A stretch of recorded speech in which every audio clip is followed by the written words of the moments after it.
Hi, and welcome to all of you who are joining us today. I'm Jo Henderson, a member of the marketing team here at Dux Soup. And today I'm not only joined by our head of professional services, Giles Garnett, who's staying nice and quiet in the background, but our guest today, Ashish Janiani, who is, of course, the reason that you're all here. Before I introduce Ashish, a big thank you for answering the registration questions. It was great for us to understand more about our audience, and it was of particular interest to Ashish to understand more about your target clients and how you currently engage with them. We're joined today by a large number of non-users, so I hope you'll find the session really useful. And if you haven't taken up the option of your free 2-week trial yet, I'll add the link into the chat shortly, so please do take advantage of it. You'll all be sent the recording of today's webinar later today, and if you have any questions for Ashish during the session, just add them into the question box on the GoTo Dash, and we'll go through them at the end. So let me now introduce you to Ashish Janiani. He's the CEO and founder of motivationaldiaries.com, a leading sales coaching organization in India. He has a global client base, which includes Fortune 500 companies such as the Tata Group and Hindustan Petroleum. Meditation is a big part of his life, and he joins us today from Goa, where he's looking to escape the hustle and bustle of city life in Mumbai to move to the coast. His enthusiasm and energy are infectious, and as a huge advocate of Dux Soup, we couldn't miss the opportunity to ask him to share his top tips when it comes to using Dux to grow his business and reach new clients. So without further ado, let me hand over to Ashish so you can learn from the master himself. Ashish, thanks for joining us today. Hey, Joe, thank you so much for having me. And guys, girls, wherever you are, a good morning, a good evening to you guys. There are a lot of things we're going to cover today from a sales standpoint. Some of you probably have gone across my LinkedIn profile and seen what I do. Some of you haven't. So I'm going to give you a quick context and we're going to get into the session. The first disclaimer that I have for you guys is that I'm not getting paid for this session at all, right? And I want you to know this. I am doing this session because in the last 3 years, 2.5 years, I've just been a user of Dux Soup like you. And in my story, in what we are going to learn together today, you will see a lot of things that you connect with and some things you've not experienced, but you will start thinking about those things. So I am a user like you. The difference is I run a sales training and coaching company, which means that people hire us to even do these kind of activities for them, which is high pressure because somebody's asking you to get the results for them, which they cannot get for themselves. And most of the clients that we work with today are technology. In fact, when I say most, it's 99% of our base, and most of them are in the US. A lot of Indian companies because we are based out of here, but most of our work happens in US with some base in Europe, right? So this is how we are structured. Now, we've probably got Dux Soup, and I'm not exaggerating. I'm speaking to you from my heart, and there are a lot of things that we will come across, but I just want you to know that we've probably got Dux Soup 150 licenses in Turbo and Cloud combined. Cloud is a new feature they came up with, which I personally use, and some of our clients use that because it's beneficial for them. But we've never ever taken a referral fee, right? Never, because I find this to be so valuable that I don't want to take money for this, but I just want you to know what this entire platform can do for you. There are multiple platforms out there, but there's a reason why we decided to stick with Dux Soup, and here we are doing the session. Okay, so there are a couple stats on your screen. Let's just look at that.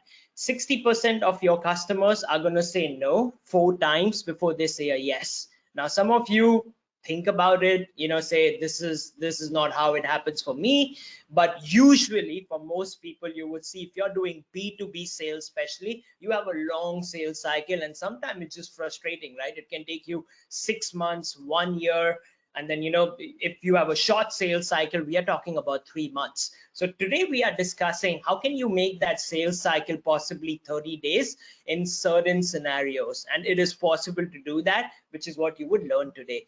Now turn the word no around and see what it sounds like, right? It means on.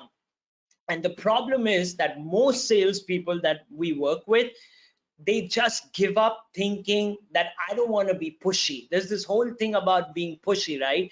Which is thought about in the wrong way. Hey, people feel that if you ask somebody 4 times or 5 times or 10 times about what you want to do with them over a period of time, you're being pushy. It's not being pushy, it's just part of the process that you're following.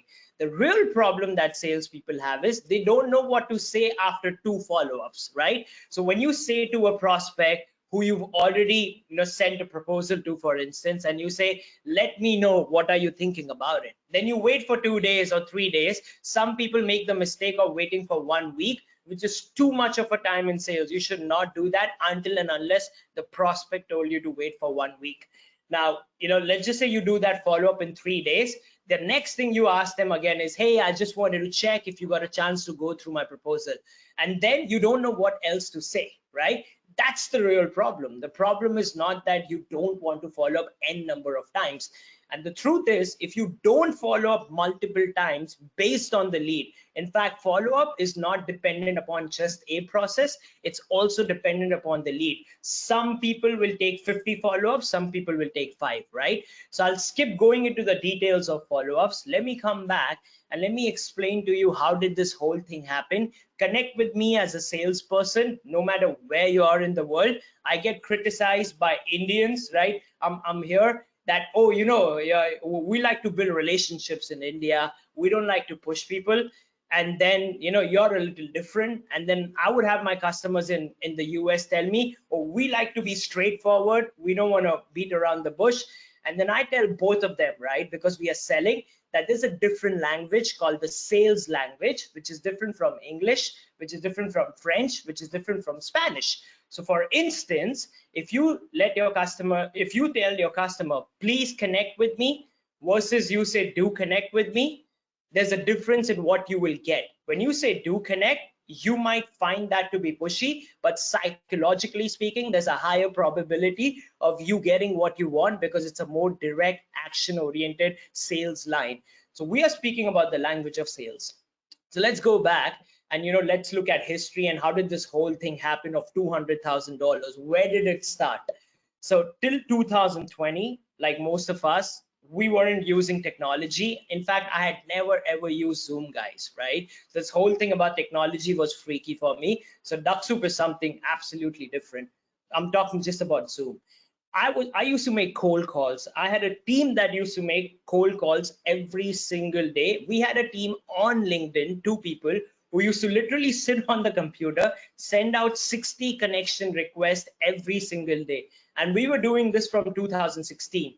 Before that, I came from a background where I used to sell door to door, make calls, and then sell on the phone. I did start my career in the US, in the Valley. So, I did all that stuff. So pretty traditional, right? In the way you do sales, you talk to people, then you make cold calls, you hustle, you follow up with them, you get rejected by 90% of them, you send emails, you make somebody sit, and then you do all this stuff.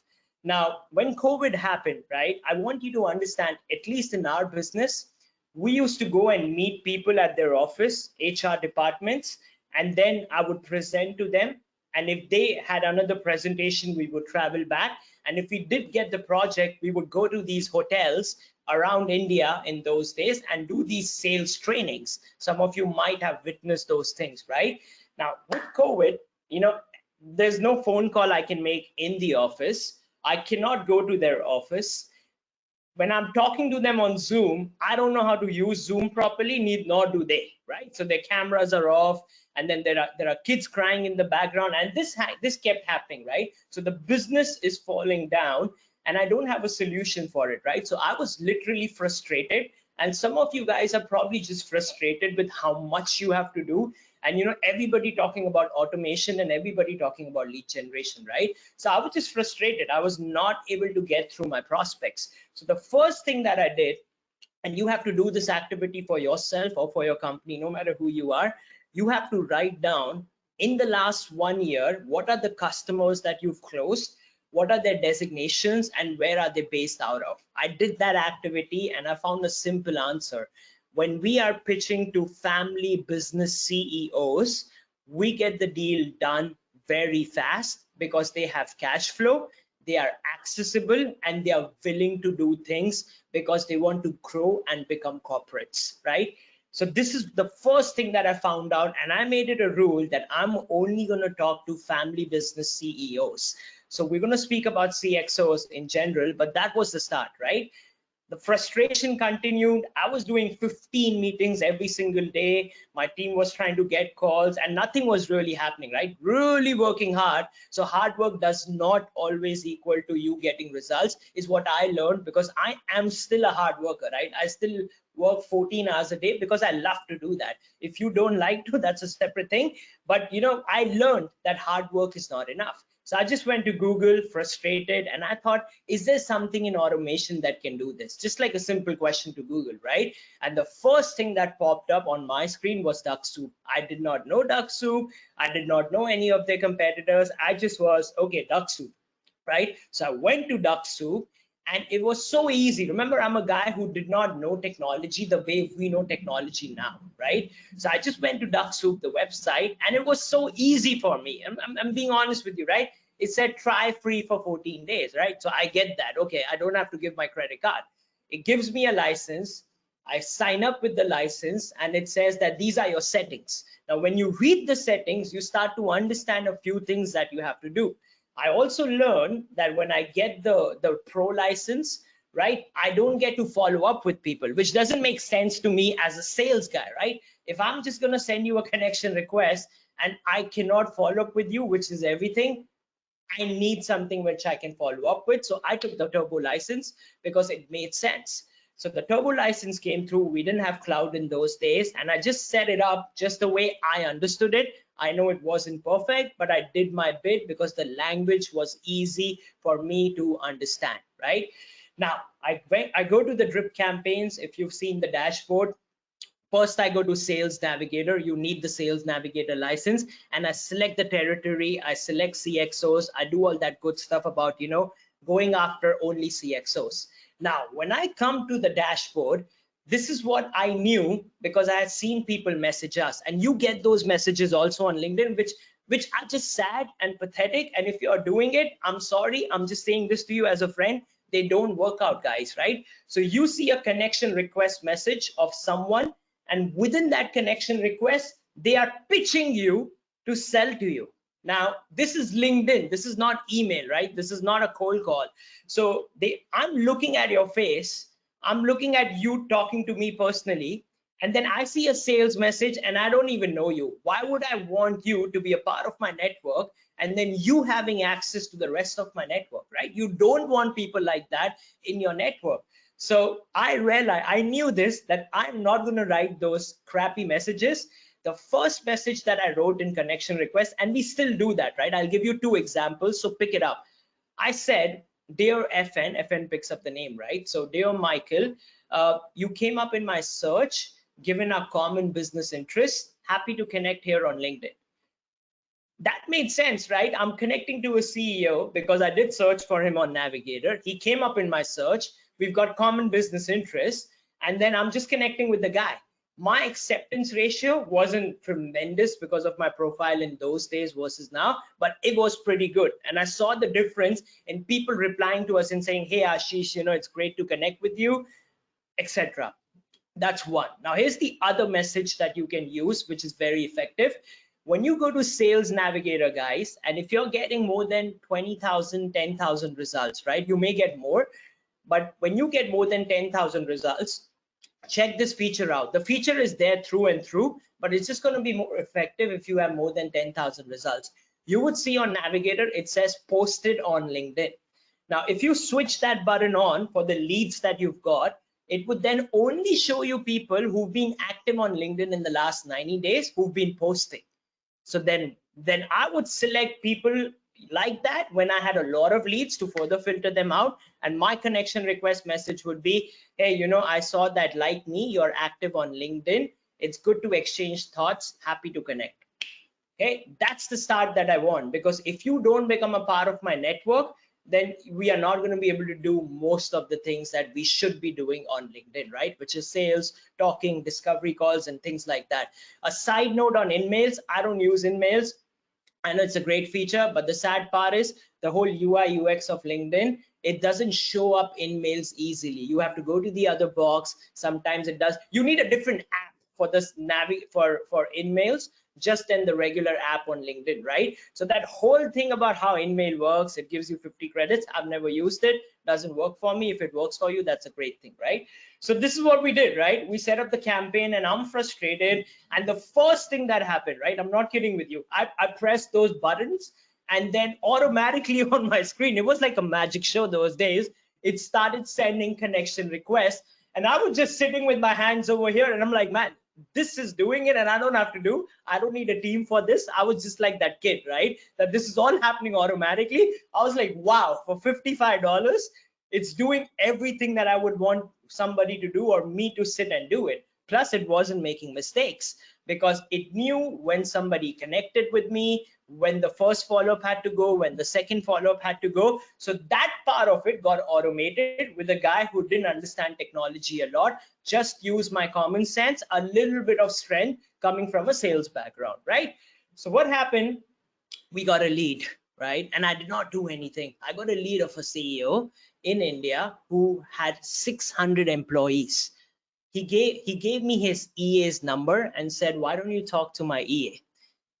And I was sitting over there. I was like, never in my life have I got a lead so easily. And I'm telling this to you from my heart, man, because we used to make 80 calls every freaking day.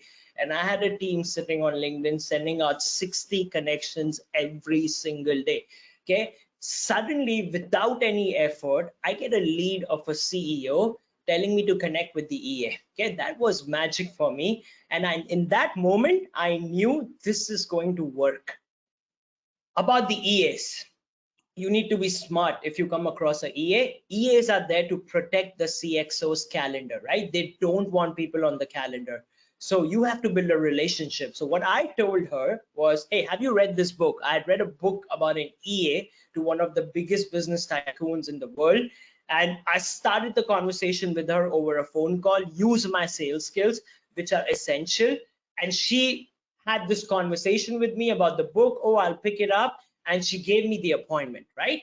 Now, the appointment was at 9 a.m. So I'm now starting to talk to you about sales because we are talking about closing deals. And there's a lot that you have to do as a salesperson, not just Dux Soup, for you to be able to come together and actually get money in your bank, right? So this is now reality check. I got an appointment for 9 a.m. my time.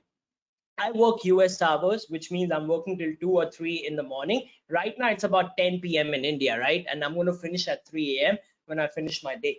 So I'm like, 9 a.m. is not my thing, correct? I need to get ready. I get ready, I get fresh, I do my workouts, and I'm ready to go by noon. But I get up 8:30, I freshen up, I wear a jacket, and I show up prepared for that meeting. The preparation happened the day before because I knew that it's my responsibility to be prepared and to show up even if I'm uncomfortable. So a lot of times, because we've trained so many companies on Dux Soup, and we've right now have 7 clients that we are working with, handling 20 Dux Soup accounts, so all good. But sometimes I meet a sales guy or a lead generation person and they say the leads are not good. And then when you get into the process, you understand the guy did not show up on time, they did not follow up properly, they did not prepare, and they did a very crappy meeting. What can Dux Soup do in that case, right? Nothing. If you have a lead of a CXO who looks at your message and says, I want to talk to you, no CXO is going to give you 20 minutes of their life if they did not already have some interest in that particular business. Trust me on this, right? So when I showed up prepared, the first thing I asked the guy was about meditation because I saw that he meditates. Imagine 600 employees, big guy, and I'm talking to him about meditation. Right? And Joe mentioned meditation to you. So that was like genuine interest. And I saw that he has the same interest on his profile. We spoke only about meditation. So this is my discovery call, right? Research, building a relationship. We speak for 15 minutes only about meditation. And then we start talking business. That first meeting, you realize as a salesperson, is this qualified or not? And I could sense when we started talking about business, because I asked him a few questions about his sales team, There's a difference in a good question and a great question. So just a snippet, a good question is how many employees do you have? A great question is what is keeping you up at night? Okay, so if you ask great questions, you will see that the conversation moves ahead in the sales path. So I asked him these questions, couple of them. We don't have a lot of time, right, with these guys. And then I know I have to give him a hook because I want not going to close the deal in B2B in the first call. You know this, right? Very rarely would that happen. So I know I need a hook because otherwise these people don't show up. You have all these discovery calls in your CRM and nothing's really happening after that, correct? So I have a hook, which is I'm going to do a complete pre-evaluation. It's like I'm giving you my secrets, okay? We'll do a complete pre-evaluation, an Excel sheet, 1 hour. I want you and a couple other important stakeholders who are going to make this decision together. You need to explain me the whole process, your pain points. I will do all the work. I'll give you a free report. Even if you don't do anything with us, you can activate that report internally and get some results. So that's a hook, right? The CEO knows I'm going to get a solution and it's worth it. The conversation goes well, and that second call happens within 7 days because you book the next call not after you say bye on Teams or Zooms. You book it before you say bye on Teams or Zooms, right? So if you don't remember anything from everything else I've said, just remember this: you book the next appointment before this appointment ends. It is so important to have a short sales cycle. So I always book them like that. So I booked him, and then he gets the other stakeholders. He's got 2 CEOs outside him. Everybody's going to come together. You will not have in B2B one decision maker. You understand that, right? Especially if you're selling something which is $100,000 plus. Everybody's got a thought process, and things have to come together. So long story short, you need to bring them together. So they come for the second call because they're excited, they know we're going to do something together, and I make them invest their time with me. That's the most important thing, right? You are talking to me, you're investing time, and I'm taking notes, and you can see my screen, right? And I'm just typing notes with you. So when they see that whole thing happening, they're emotionally, because that's an emotion for them, they are now emotionally involved in the process. And I tell them, I'll give you a plan of action in 3 days. Can we discuss it? If today is a Tuesday, how are you placed on Friday? I book the next call, which is now my proposal presentation call already in the next 3 days. Okay, this is just 10 days. I'm already sitting at the proposal stage in 10 days, but I want you to know, again, it's my responsibility to prepare for my sales call. It's my responsibility to book the next call, to show up prepared, to do that hook activity, and to make a plan of action. Now, talking about plan of actions, right?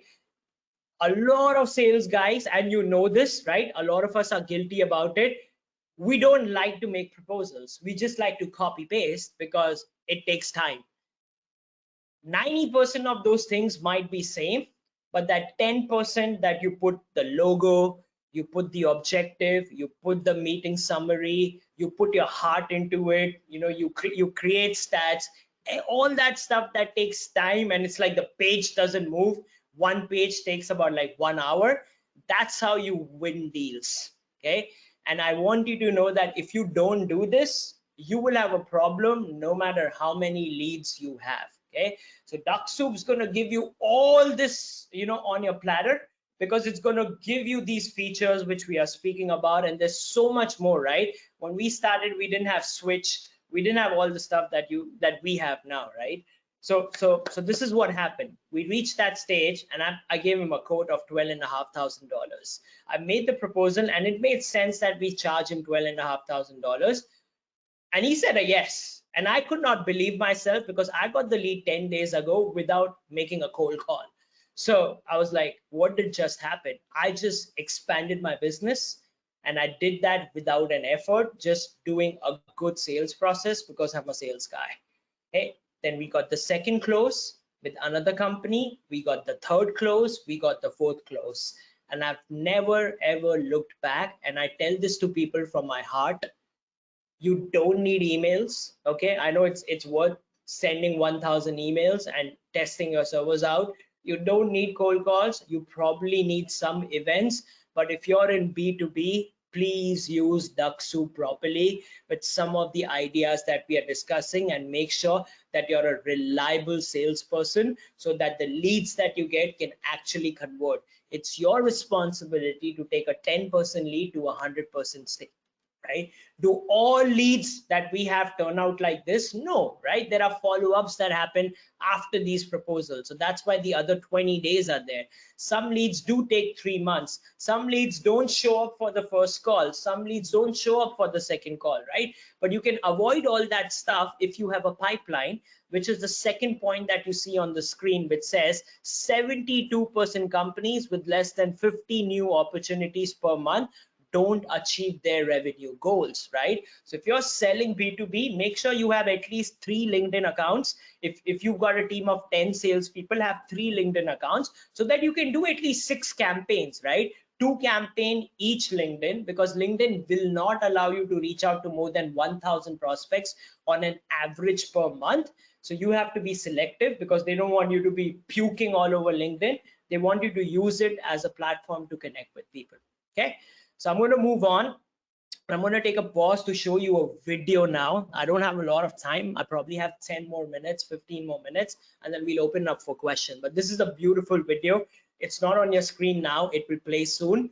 Some of you have watched this movie called Ford versus Ferrari. Just a quick context. If you haven't, please watch the movie. It's a great sales movie. So it's a true story, 1965, Ferrari. Everybody knows Ferrari, right? So Ford is struggling in sales, and in this particular scene you see the chief marketing officer of Ford, who's been failing as a sales guy for 3 years. So imagine you're a sales guy and you've not been able to close anything in a long time. You're lacking confidence. You're not sure, you're not sure if you can speak effectively. So all these things are in your big head. And this man, true story, has failed for 3 years, is standing in front of an entire board. There's a CEO, there's a VP, there are a bunch of these other guys, and he has a pitch. He says in 1965, we need to think like Ferrari. Now, nobody thinks like that, right? How would you have Ford think like Ferrari? So he's selling them this idea, and there's a lot that happens in the movie. But to the point of this scene, right? I want you to watch this scene as a sales scene, okay? You as a sales guy, you're that guy who's standing over there and talking, and notice everybody's reaction. Notice yourself on that stage of how you spoke despite your failures. And you are now, then after the video, going to interact with us and tell us what was the personality of the CEO, the VP, and everybody else in the room. Okay, so let's enjoy the movie. Let's enjoy the scene. Let me play this. This is a different platform for me, guys. So just give me 1 minute. I'll set this up.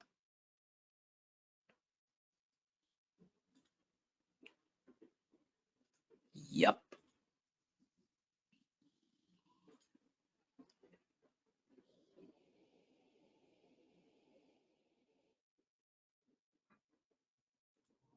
So it's going to play now. I'm going to press the play button. In the last 3 years, you and your marketing team have presided over the worst sales slump in U.S. history. Why exactly should Mr. Ford listen to you? Because we've been thinking wrong. Ferrari. Now they've won 4 out of the last 5 Le Mans. We need to think like Ferrari. Ferrari makes fewer cars in a year than we make in a day. We spend more on toilet paper than they do on their entire output. You want us to think like them. Enzo Ferrari will go down in history as the greatest car manufacturer of all time. Why? Is it because he built the most cars? It's because of what his cars mean. Victory. Ferrari wins at Le Mans. People, they want some of that victory. Now, what if the Ford badge meant victory? And meant it where it counts, with the first group of 17-year-olds in history with money in their pockets? This would take years, decades to test and develop a race team capable of taking out Ferrari. Ferrari's bankrupt. Enzo has spent every lira he's got chasing perfection. You know something? He got there. But now he's broke.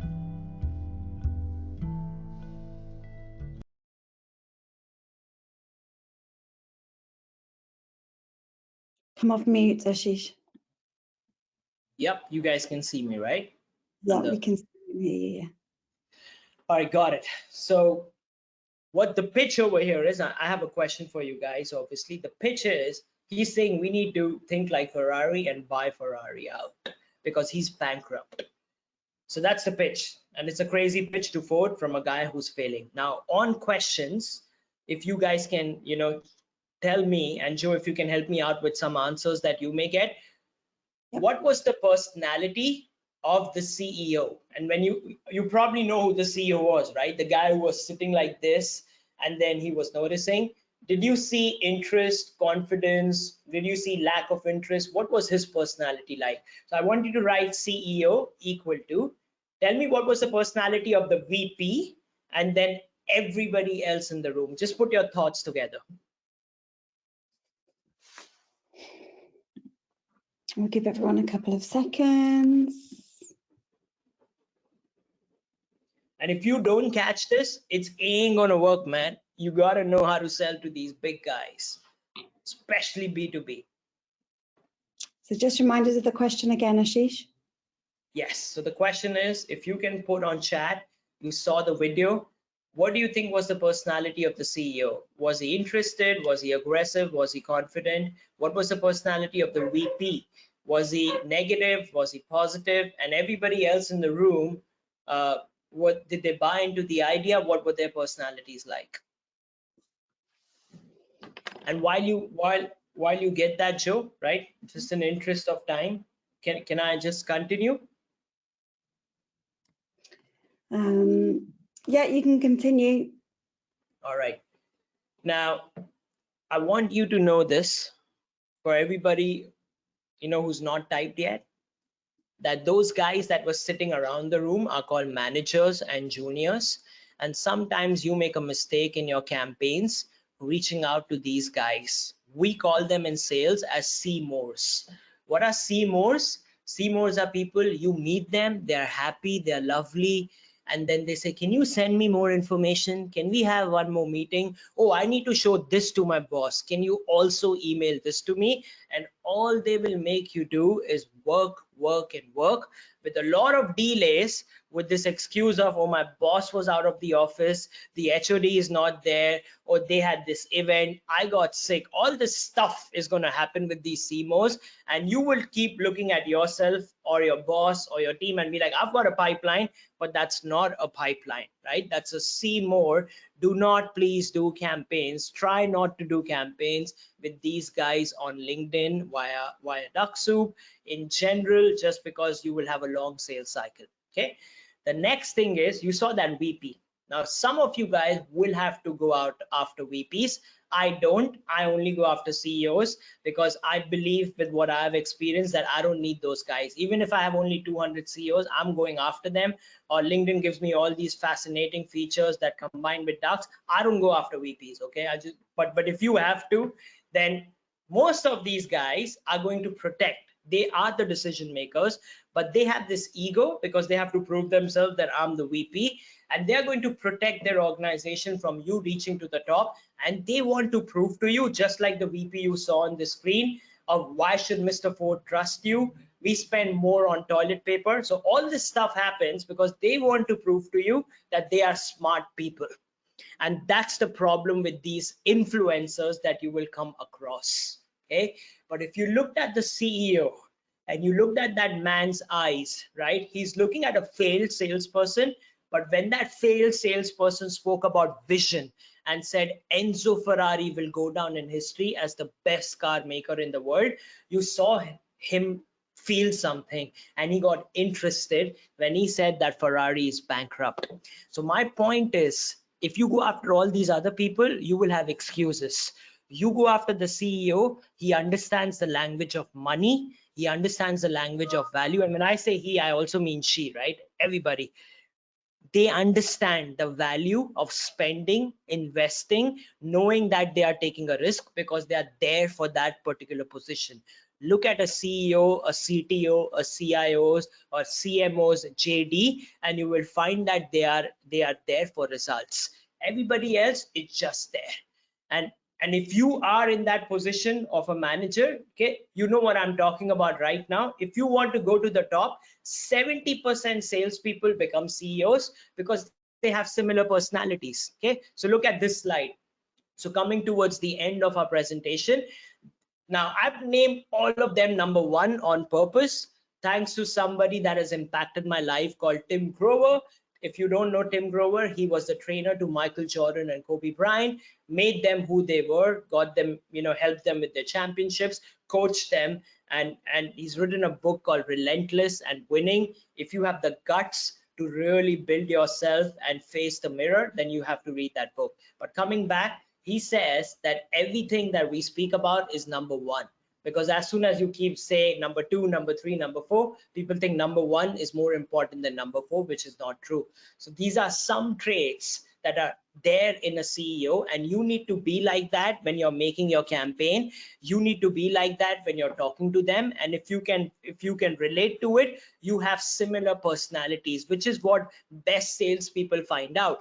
When they talk to a CEO, they are so comfortable because they both like speaking about money. They both have a vision. They both like to take risks. They both speak about value, right? They are used to spending money. They're used to making money. They're used to rejections. They're used to opinions. So there's a connect over there. Okay. And this is what other people don't understand. They are so humble, amazing human beings, right? I've had a CEO tell me, oh, I've got literally, we are like, I can't name the projects, but we're doing a project, and the guy tells me I've got 17 patents and I'm worth $4.5 billion, which he is, right? You won't have a manager tell you the finances of the company just like that.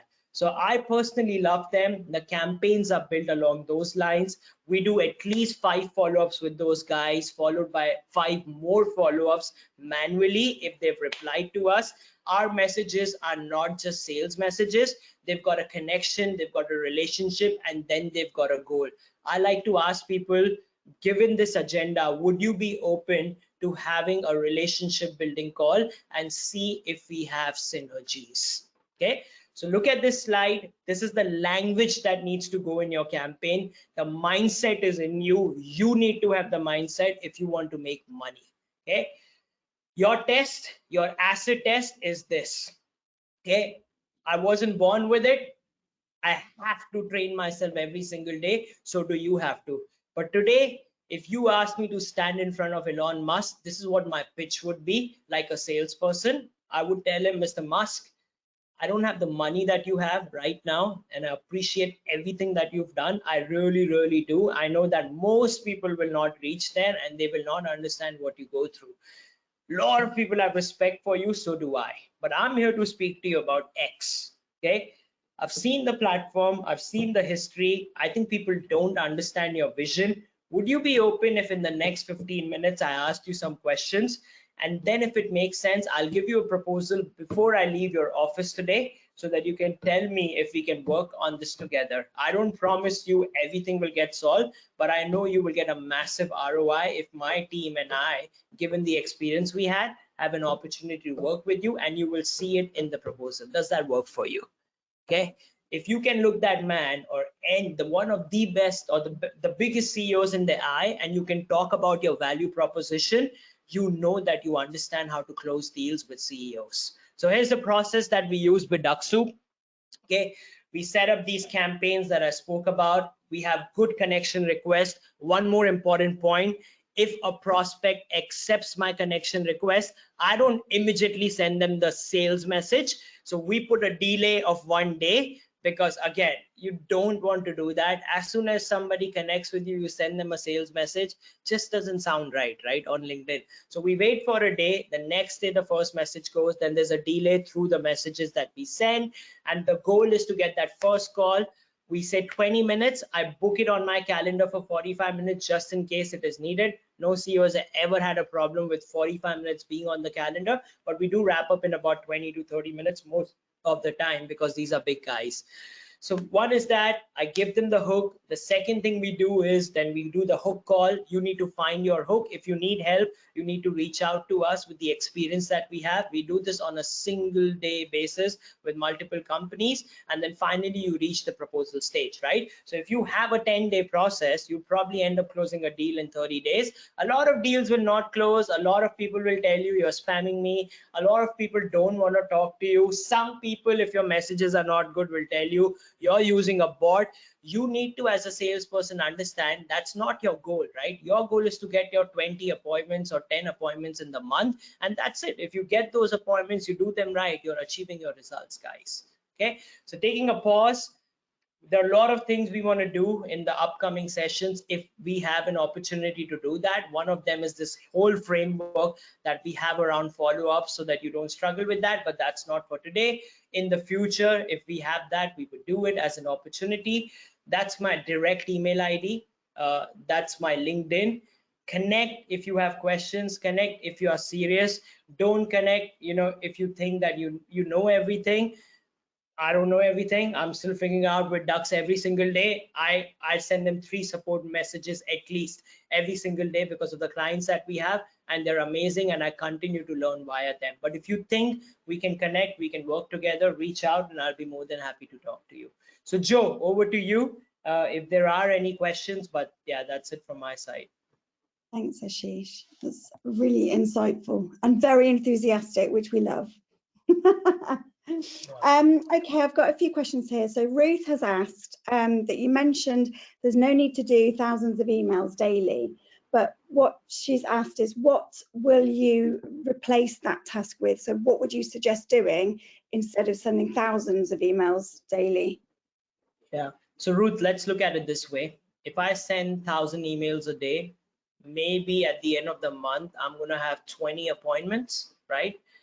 If you had one more LinkedIn account, it could easily give you those 20 appointments. And if not, then you probably need 2 LinkedIn accounts. We have now reached the level because of all the experience of doing the campaigns that we can literally get about 10 to 15 appointments in my account within a week. Okay, so this is what I would replace it with. People like it better because you're connecting with them as human beings. You can be creative with your campaigns, right? We do a podcast campaign, we do a campaign to build relationships, we do event campaigns. So there's so many ways to use LinkedIn. This is what my suggestion to you would be. Look at the end result and then figure out how many more LinkedIn accounts you need with Dux Soup. Okay, so we will be having a session, I think, April, May time around managing multiple LinkedIn accounts. So that might be something that's useful for you, Ruth. Let's have a look.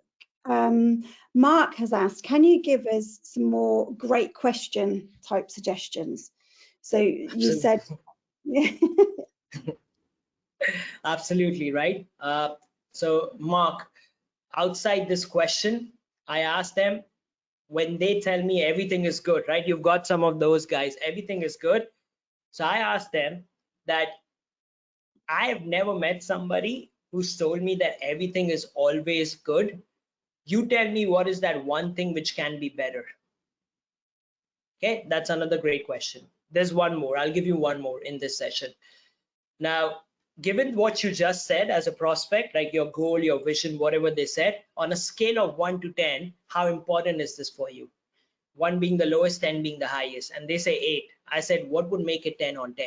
That's a closing question, because as soon as the man tells you it's 8 on 10, he ain't convinced, right? But when you ask him what would make it 10 on 10, he gives you his real objections so that you could close the deal. So those are some of them.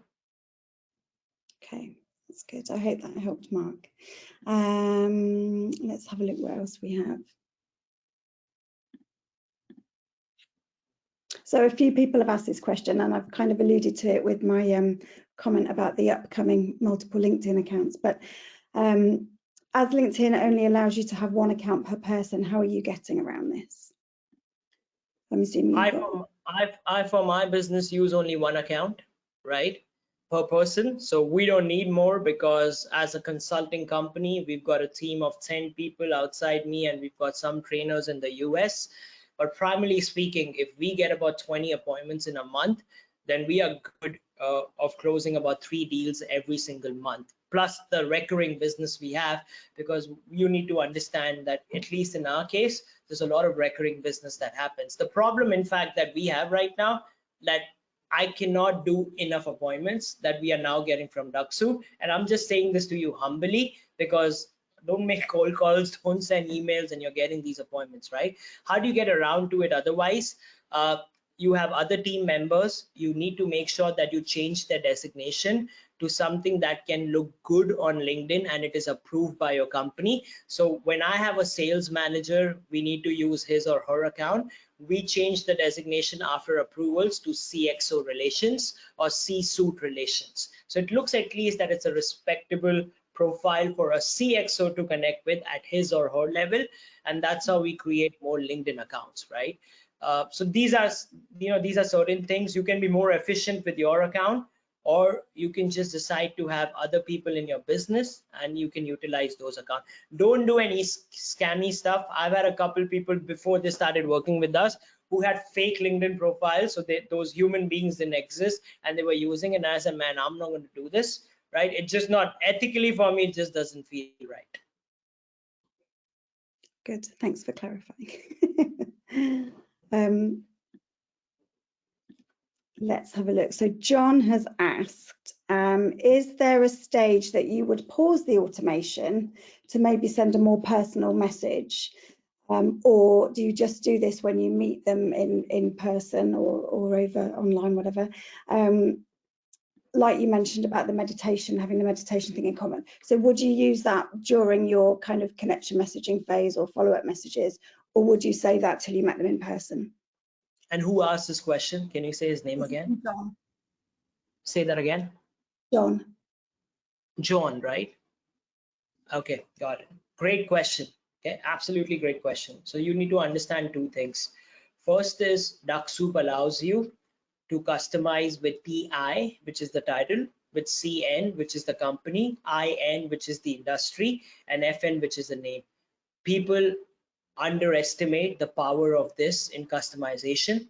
So when I am automating my messages, some of my messages say, we work with a lot of TIs. So TIs would say Chief Executive Officers. So you have to put an apostrophe S, like yourself, in the IN industry. If you just put IN, it just says the name, but you also have to add the word industry after that for it to sound right, right? When you do those things, it becomes a customized message. Now, obviously, if somebody says something super customized to me, or they've looked at my profile, or they've had a comment, the automation stops by default when you get a response, and then we pick up the lead and we decide to do manual follow-ups, because my point was to get you engaged, and then it's our responsibility to do those kind of conversations with you manually and then get you into a meeting, right? So there are two parts of the answer, right? One is common sense when you should be handling it, and one is the underestimated power of these little tricks that Dux Soup gives us access to, which people don't use enough. Okay, thank you. Audrey has asked, this is all very interesting. Do you do training on B2C? Of course I do. Of course. I mean, I'm a sales guy. I mean, as we say, right, a cliche, you want me to sell a pen, I'll sell a pen. I just get excited by selling. Most of the work is in B2B, Audrey, just because people need more help over there. But I mean, I just love sales, right? So things change, but I just love it. Fabulous. John has also come back and said thank you. Let's have a look. We've got a couple more that have come in. What connection acceptance rate are you happy with? That's from Adam. So when I started, we were at about 10% or 12%, which was not good. Right now we are at about 28 to 30%, and I'm not talking about one campaign, right? I don't want to bluff you, not me. I'm talking about 50 is an exaggeration, right? How many? We've done at least 40 campaigns in the last 2.5, 3 years. Through those campaigns, my acceptance ratio now averages about 28 to 30%. The best I've got was for a Spanish client in Barcelona with a company in Mexico. He got an acceptance ratio of 52% all the time, and I still don't know how, but it was just amazing, right? Maybe just a good-looking guy. Usually we tell to people, as a rule of thumb, anything over 15% is good, it's healthy, you're on track. The way to improve that is to make sure your designation is right, your cover photo is good. And I'll give you one more hack, which I would have not given you if we met last week, the voice patch. LinkedIn has just started promoting the whole voice patch thing. Go find that out. It's free. If you get the voice, and you can get a voice patch for any and everything by making 3 to 10 contributions. And as soon as you get the voice patch, I'm working on that right now, right? So every day I'm writing 2 to 3 articles on LinkedIn. I don't have the badge now, but I'm just persevering, right? Part of sales. It would say top sales voice for me, for you, whatever it is. So those little things, right, they will increase your acceptance ratio because people look at the profile and then connect with you. So those will be my variations of answers. Okay. And this is the last question. This is also from Adam. Is asking actually what's the sequence that you would normally use with your connection? So do you visit and then send a connection request, or do you just go straight for the connection request? So now we are on cloud. Maybe you or Giles can help me. I actually don't know exactly how it works now. So before this on Turbo, we used to do visit and connect. And now we just enroll people, and then the whole thing happens automatically. I think the visit is by default when the connection request goes. Am I correct, Joe? In my understanding? I'm not 100% certain actually. Yeah. So I'm confident, Adam, that it's. I can answer that. So it's up to you. With the different steps that you can put into your campaign, you can start a campaign with just an auto visit. Of course, when you send a connection request, you are visiting the profile anyway. But the idea of doing a connect or a follow activity in the first step of your campaign is to see if your name then appears in their notification, in your target's notification. So it's not a completely out of the blue cold connection request that they get. The idea is, we've got some blogs around this as well, where the different sequences work for different people, and different people have a different requirement with regards to how quickly they get their connection requests out. But a visit up front, and then maybe 4 or 5 days later, a connection request, or a follow, and then a connection request. We do see that working. Of course, every geographical area in the world is different, and we get different response rates everywhere. But we're seeing that being very successful. Yep. Thank you, Giles. So yeah, one thing I wanted to add, Adam, we do the follow thing now in the last 2 months, and I've seen that work for some of our clients and us. So we do the follow, and after 1 hour, we send them a connection request saying, I came across your profile, found it to be interesting. I've started to follow you. Happy to connect with you on LinkedIn, right? So this creates that interest, and I've seen that work in some capacities. I still need more data, but this is where we are. Fabulous, thank you. So let's just have a quick check. I think that was from Adam.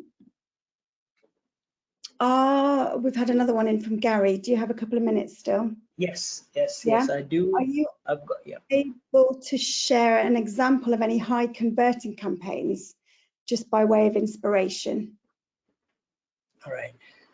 70% of the campaigns that we do, they have worked in terms of us getting a lot of good leads. I'll give you one example which will give you the context of all these campaigns. And I'm not just talking about me now.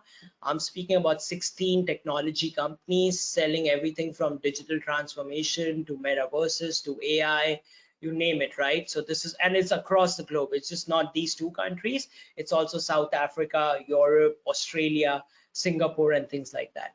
Now, this example, right? So this president of a company, he got a lead, and he's got a discovery call with one of the biggest automobile companies in the US, correct? And he does this good discovery call because we prepare for it. And the prospect tells him that what you're selling to me, it's not my department, but I know that we have a department which is investing into these technologies. So I would be happy to pass on the information if you send me across a case study or 2.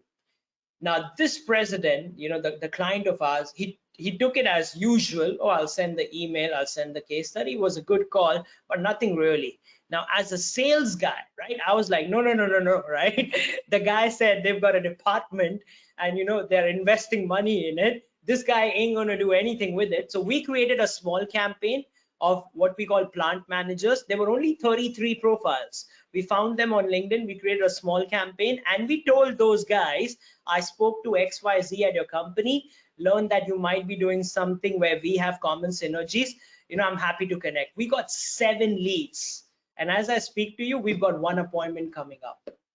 Okay, so the success of these big accounts depends upon how do you mine them. The mining is still our responsibility as salespeople in B2B, but Dux will give you so many ways to do that. And Switch is the whole thing, right? Just having a session on Switch, like how Switch can work in itself, is a rich contentful session, right? If we haven't done it lately.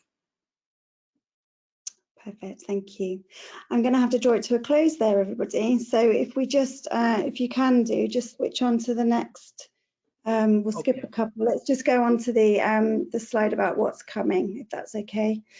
That's the one there, yeah. So our next webinar is on April the 2nd, when we'll be taking a closer look at how Dux Soup Pro can help businesses on a tight budget to get started with LinkedIn automation. If you'd like to join, or you know someone else who would, then click on the link that I've just pasted into the chat, and then you'll be all booked in. Obviously, it would be great to have your reviews and your feedback on Dux Soup, and we always offer anyone who puts any feedback into our G2 Dux channel a nice cap. So if you put today's date on, then we'll happily get in touch with you about grabbing a cap and getting it across to you. And we also offer the usual support. So if anyone needs a one-to-one or technical session, then if you head to dux-soup.com/services, then you can have a look there and see ways that you can get in touch with our support team, and Giles as well, who is also available for one-to-one calls. So we've only got a couple more seconds, so I just wanted to say a really big thank you to Ashish. I think there's lots more stuff that we could have gone through, that we could have talked through, that we just don't have the time for today. I think you've got, you've already hinted about your follow-ups, and there's potentially something there that we can perhaps discuss to work on together. But I'd just like to say a massive thank you to you, Ashish. Obviously, we've got your case study as well, so people can go and have a read as well as watching the session back. And thank you for taking the questions at the end as well. Yep, I wish you guys all the best who were here, and everybody else who's going to watch this recording at a later time. The first man that I met at Dux was Giles, and I'm just very humbled that I'm here talking to you guys about Dux Soup. I'm just a user like you, and even today, right? I'm talking to you as a user. This is how it works. They've got a fantastic support system. I mean, I've never seen a support system like that, and I swear to God, they reply in 3 hours. I don't know what they do, but just awesome. So I'm happy that we did this together, and I hope you guys got some value. All the best, and hopefully we'll meet again. Bye-bye. Yeah, that's fab. Thank you. And if you, like Ashish, want to also share your success story, then get in touch with Giles on LinkedIn, or myself, or Eve at Dux-Soup. Take care, everyone. We'll see you in 2 weeks. Bye.